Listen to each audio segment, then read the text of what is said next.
नमस्कार दोस्तों। आज के हमारे इस वीडियो में हम आपको भाई दूज के त्योहार की कहानी सुनाने वाले हैं। दोस्तों, एक समय की बात है, एक बुद्धि अम्मा थी। उनके एक बेटे और एक बेटी थी। शादी हो चुकी थी। एक दिन भाई दूज के त्योहार पर बेटे ने बहन के घर जाने का आग्रह किया तो बुद्धि अम्मा ने कहा, बेटा तेरी बहन तो बड़ी कलियां है, वो हर वक्त लड़ती है, तो उसके घर जाकर क्या करेगा। लेकिन बेटे के आग्रह करने पर बुद्धि अम्मा ने उसे अनुमति दे दी। भाई अपनी बहन से मिलने के लिए घर से निकलता है। रास्ते में उसे नदी मिलती है। नदी कहती है, मैं तेरा कल हूँ, मैं तुझे डुबा दूंगी। तब भाई कहता है, मैं कई साल बाद अपनी बहन से मिलने जा रहा हूँ, उससे मिलने आने दो, फिर वापस वक्त तुम मुझे डुबा देना। तो नदी मैं जाती हूँ और उसे रास्ता दे दी। थोड़ा आगे बढ़ता है तो रास्ते में उसे सर्प मिलता है। सर्प कहता है, मैं तुझे डसूंगा। तब भाई कहता है, पहले मुझे अपनी बहन से मिलकर टीका लगवा देने दो, फिर तुम मुझे डस लेना। सर्प भी उसे रास्ता दे देता है। अब वह आगे बढ़ता है। आगे जंगल में उसे एक शेर मिलता है। शेर कहता है, मैं तुझे खाऊंगा। तो भाई उसे वही कहता है कि मैं पहले अपनी बहन से मिलकर टीका लगवा लूं, फिर लौटते समय तुम मुझे खा लेना। शेर भी उसे रास्ता दे देता है। अब भाई बहन के घर पहुंचता है और आवाज लगाता है। देखते ही बहन उसे सूट काट रही होती है। तब उसका सूट बीच में ही टूट जाता है। यह मान्यता है कि यदि सूट काटते वक्त सूट बीच में टूट जाए तो जिस बहन के इकलौता भाई होता है वह जब तक सूट पुनः जुड़ नहीं जाता तब तक बोलती नहीं है। भाई बाहर से पुनः आवाज लगाता है। भाई की आवाज जब बहन नहीं देती तो भाई मैं मन में सोचता है कि मुझ में गरीबी से मेरी बहन बात नहीं करना चाहती है। माँ सही कहती थी, मुझे यहाँ नहीं आना चाहिए था। यह सोचकर वह वापस जाने लगता है कि इतने में बहन का सूट पुनः जुड़ जाता है और वह भाई को आवाज देती है और उसकी तरफ दौड़ती है और उसे बात न करने का कारण बताती है। फिर प्यार से और स्नेह से उसे घर में ले आती है।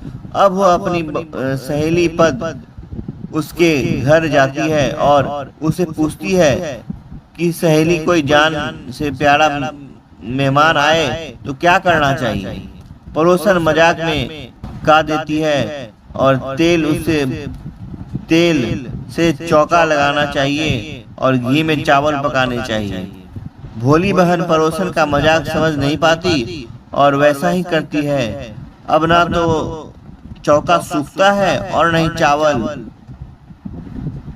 इधर भूखा भाई उससे कहता है, बहन भूख लगी है, खाना परोस दो।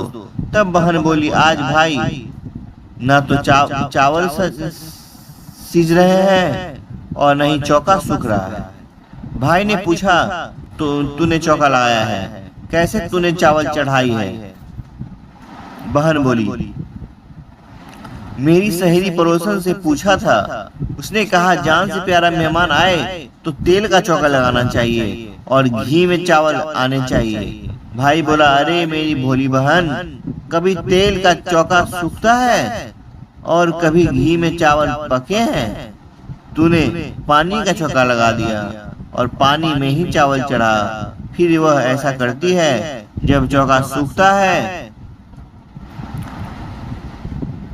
और चावल पक जाते हैं तब उसमें घी और शक्कर डालकर भाई को भोजन कराती है और फिर उसे तिलक देती है।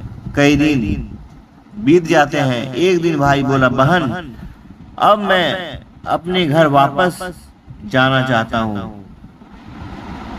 अगले दिन सुबह बहन जल्दी उठकर गेहूं पीसकर भाई के लिए लड्डू बनाती है और कुछ लड्डू बच्चों के लिए रखकर अपने भाई को विदा करती है। सुबह जब बच्चे उठ जाते हैं तो खाने को मांगते हैं और तब उन्हें लड्डू देती है। तब वह देखती है यह क्या, सारे नंबर तो हरे रंग के हो गए। और वह चक्की में देखती है तो उसमें गेहूं के साथ एक भी वो भी पिसा हुआ होता है। वो उन लड्डुओं को फेंक देती है और अपने भाई के पीछे भागती है कि रास्ते में एक पेड़ के नीचे उसका भाई बैठा होता है। उसे देखकर भाई बोला, क्या हुआ बहन? तो बहन पूछती है, मैंने तुझे लड्डू बांध कर दिया था, मैंने अभी नहीं खाए। भाई बोला, पर टांगे हैं पेड़ में, ले लो। पेड़ से लड्डू बहन उतारती है और वहीं गड्ढा कर लड्डुओं को गाड़ देती है।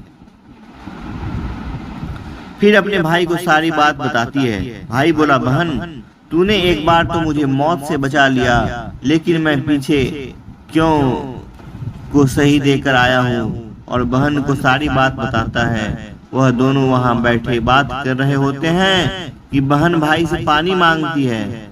भाई बोला, थोड़ी दूर एक तालाब है, वहाँ से मैं अब पानी भर कर लाता हूँ। बहन बोली, मैं खुद जाती हूँ और पानी पीकर वापस आती हूँ। वो पानी पीने तालाब पर पहुँचती है तो देखती है कि वहाँ एक बुढ़िया बैठी है। उसके पास जाकर उससे पूछती है, तुम यहाँ क्यों बैठी हो? तब वह बुढ़िया कहती है, मैं विधाता हूँ, एक बहन के भाई की दांत गड़ गई है। तब वह पूछती है, माता वो कौन भाई है? तब विधाता कहती है, एक भाई जिसके प्यार में उसकी बहन ने सांप की हत्या कर दी। बहन सोचती है यह तो मेरा ही भाई है और वह घबरा जाती है और विधाता से पूछती है, माता उसे भाई को इस श्राप से बचाने के लिए क्या करना होगा? विधाता उसे बताती है कि उसकी बहन जब वह उसे गालियां दे और उससे शादी होने तक यदि वह हर घाट को ताल देती है तो उसका भाई बच सकता है। तो वह तुरंत अपने भाई के पास जाकर उसे कहती है, भाई मैं तुझे माँ के घर तक छोड़ने चलूंगी, लेकिन रुक, मैं अभी आती हूँ। और वह शेर के लिए मांस, सांप के लिए दूध और नदी के लिए ओढ़नी लाती है। और दोनों भाई बहन आगे बढ़ते हैं। रास्ते में उन्हें पहले शेर मिलता है। जैसे ही भाई को खाने के लिए आगे आता है, बहन उसके आगे मांस का टुकड़ा डाल देती है और शेर मांस के टुकड़े को खाने लग जाता है। और दोनों भाई बहन आगे चलते हैं।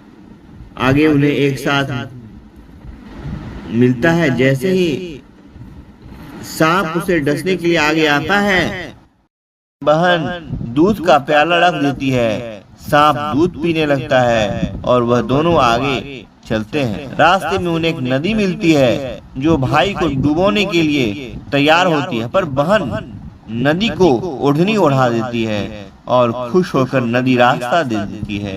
अब वह दोनों भाई बहन आगे बढ़ते हैं और अपने घर पहुंच जाते हैं। बेटी को देखकर माँ खुश हो जाती है और बहन उसी समय भाई को गाली देने लगती है।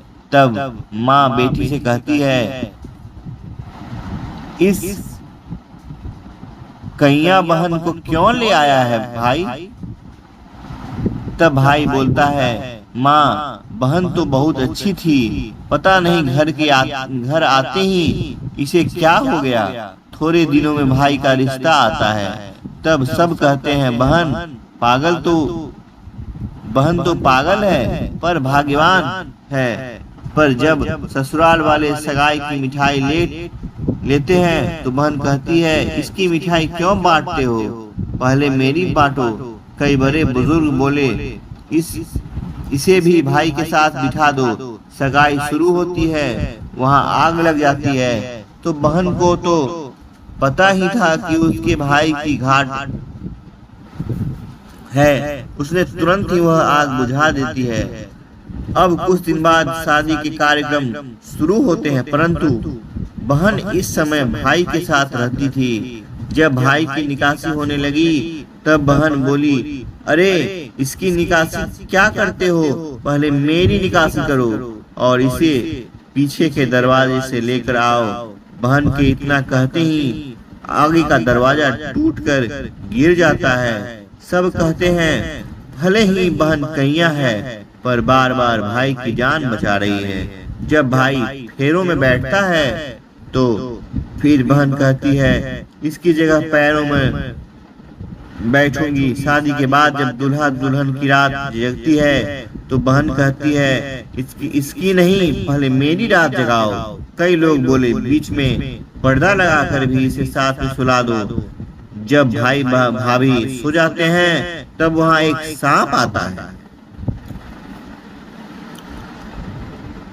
बहन तो तैयारी में ही बैठी थी, वह उसे पकड़कर टोकरे में रखकर सो जाती है। आज वह कई दिनों में निश्चिंत होकर सोती है। इधर उसकी माँ सोचती है बेटी के उठने से पहले ही मेहमानों को विदा कर देती हूँ, फिर शोर मचाएगी। जब बेटी उठकर देखती है घर में कोई नहीं दिखता, माँ से पूछती है माँ सब मेहमान कहाँ चले गए। तब माँ कहती है बेटा सब मेहमानों को विदा कर दिया, वापस बुलाओ तभी मैं विदा होंगी। उसके कहने के अनुसार माँ सभी मेहमानों को वापस बुलाती है। तब वह माँ से कहती है माँ आज के दिन के लिए मैंने पालने में पूत और चूल्हे में दूध छोड़ा था और पागल हो गई थी। मेरे इस भाई पर 7 घाट थी, वह तलने के लिए मैं ऐसा कर रही थी। उसकी यह बात सुनकर माँ और भाई बहुत खुश हो जाते हैं और सबसे पहले अपनी बेटी को विदा करते हैं और उसके बाद सभी मेहमानों को विदा करते हैं। इस दिन के बाद से ही हर बहन अपने भाई की लंबी उम्र की कामना से भाई दूज का त्योहार मनाने लगी। इस दिन भाई को टीका करती है और यह कथा सुनती है। भाई दूज का त्योहार मेरे भैया भूल न जाना, भाई दूज का त्योहार मेरे भैया भूल न जाना। माथे पे तिलक लगाकर तुम बहना का मन बढ़ाना, माथे पे तिलक लगाकर तुम बहना का मान बढ़ाना।